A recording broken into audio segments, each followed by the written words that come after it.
be a privilege to hear from Reverend Dr. Ed Lehman. I'm going to briefly introduce the partners that we have here, and then I'm going to turn it over to Lovitz, and he's going to give you all the gory details. There's a history, obviously, about the books that we wrote over the years, and there's also always instances where the books are interrupted. And the story of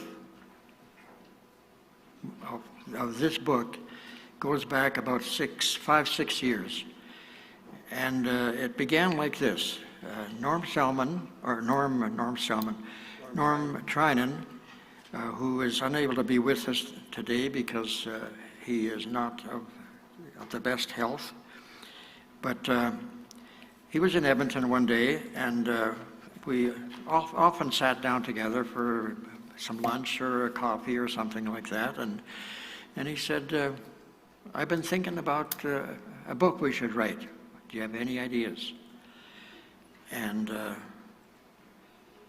then we talked about a few ideas that could work and stuff, and finally we ended up with the idea that we should write a history of Lutheran Church Canada. That is the separate Lutheran Church Canada. And we both agreed that this was a good idea. How should we go about it? Well, the logical thing to follow is follow the authors. At that time, we had 3 Lutheran Church Canada authors. So we decided that, plus the fact we had Norm Trinan. So we really had 4 ready-made authors. And so Norm agreed that he had never been a president of Lutheran Church Canada, but he had certainly been a president of about 800 years or something like that. And so we said, okay, Norm, you're going to write the prehistory. And I will write the first history, the genuine Lutheran Church Canada history. And once I've got that done, then we will ask, where is he? No, not yet. David Summers. Well, there he is. Ralph. There he is. And he's going to write the next 10 years of history. And then we will turn it over to Pastor Bugby, and he will complete the history to that date. And that's the way it rested for a good length of time until, guess who popped up and said, what about me? What about us Quebecers? And yeah, good idea. So we added a supplement to that, and so we have a 5-part history of Lutheran Church Canada that we're putting before you. It will be free, and even though it costs some good money, and we're grateful for that. So we thank you for giving us this opportunity to share this with you. And I would like to now, I want to call on Ralph Lovitz, or Mark Lovitz rather, and he will give you the details as to what to expect from this gift and why are we doing it and what does it contain. So, Mark, please. All right, here I am. I'm right here, my friend. So we'll let you. Yes. All right, and David's going to make room for you. Yes, it's great to have Reverend Lehman with us. Isn't it wonderful to still have the founding president there with us? Yeah.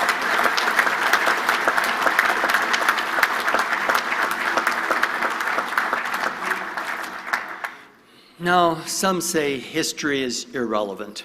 because we live only today and going forward, and that's it. I don't want to learn about history. And others say that if we don't learn from history, we're doomed to repeat it. You probably heard that one too. But those are secular sources. So what does the Lord say to us? Well, a key word is remember. So for the people of the Old Testament, it was, remember, I'm the Lord your God who brought you up and out of the land of Egypt and out of slavery. And then Jesus said later on, remember what I said to you. And then, of course, the disciples, what did you say, Jesus? And then they remembered later on. Often that happens in the Gospels. Then we remembered. And then we hear the words in the Lord's Supper, do this to remember me. Yes. Well, that's what this is all about in book form, to remember what all the saints and workers have done, specifically in the formation of Lutheran Church Canada. And so you'll see as we pass out this book, I guess you'll receive it at the doorway when you leave this session, that you can look at it and see what the Lord has done. It's always a focus on the Lord, and the Lord has accomplished these great things. And in it, as Reverend Lehman said, President Lehman, that there'll be different authors, namely the presidents of the Synod since its foundation. And so they'll all have a word. And you'll notice that it's all very different. They have each of them their own styles. So you can be looking to that. And then also Reverend Dr. David Summers has a section on French ministry in Canada. And then we were also blessed to have the preface, the foreword, written by our own president of the Synod, President Teuscher. So we're really blessed with this book. But we're blessed also by Norm Trinan, and he's the one who is the Dean of Historians in Canada for our Lutheran Church Canada.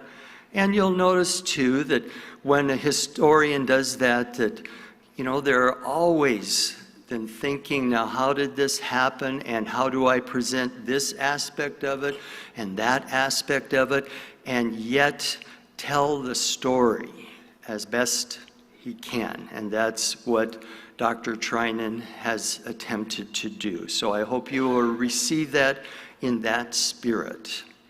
So there are people to thank, and one of them is right here taking pictures right now. That's our dear Alex Steinke. And so she put in a lot of work in seeing to it that we have actually in print form a history now of Lutheran Church Canada. Then we have our secondary reader editor, and you're familiar with him, Matthew Block. And he did a lot of work in looking at the nuts and bolts and cleaning things up and getting it ready for you. And so there it is. It's a gift to remember what the Lord has done and using individuals. And so I'll take a little bit of a moment to personalize that. Someone who I have looked to, and these gentlemen may remember too, is a pastor by the name of C.C. Janzo. And he worked a lot on Vancouver Island. And he just kept saying, well, I'm going to keep working for the Lord. And so he did, filling in preaching stations, starting new congregations, and that's been an example for me in ministry to serve the Lord. So with that, I'm just going to open it up. And also, we want to thank the Synod office staff, because I'm sure some of them also lent a hand in things. Gentlemen, do you have any other words that you'd like to say? Anything else? Well, it's all written down. Yes? Why don't you hold up the book Yes. so they can... This is it, called Missouri North. And Well, we say, yes, that's our roots, coming out of the Evangelical Lutheran Synod of Missouri, Ohio, and other states. And it was in German at first, and we call it the Lutheran Church of Missouri Synod now. But then we're acknowledging our roots and moving forward from there. You'll notice that we have this new Lutheran Church Canada coat of arms on the cover and within the book as well. You might recognize the name. So the designer is Avery Prozenko, a member of St. Andrew's in Halifax. So if his name sounds familiar, he designed our convention logo this year. And his father, Philip Prozenko, actually designed the logo for the convention in 2017. So this wonderful family has been contributing their gifts for all of these wonderful visuals. So I just wanted to recognize that.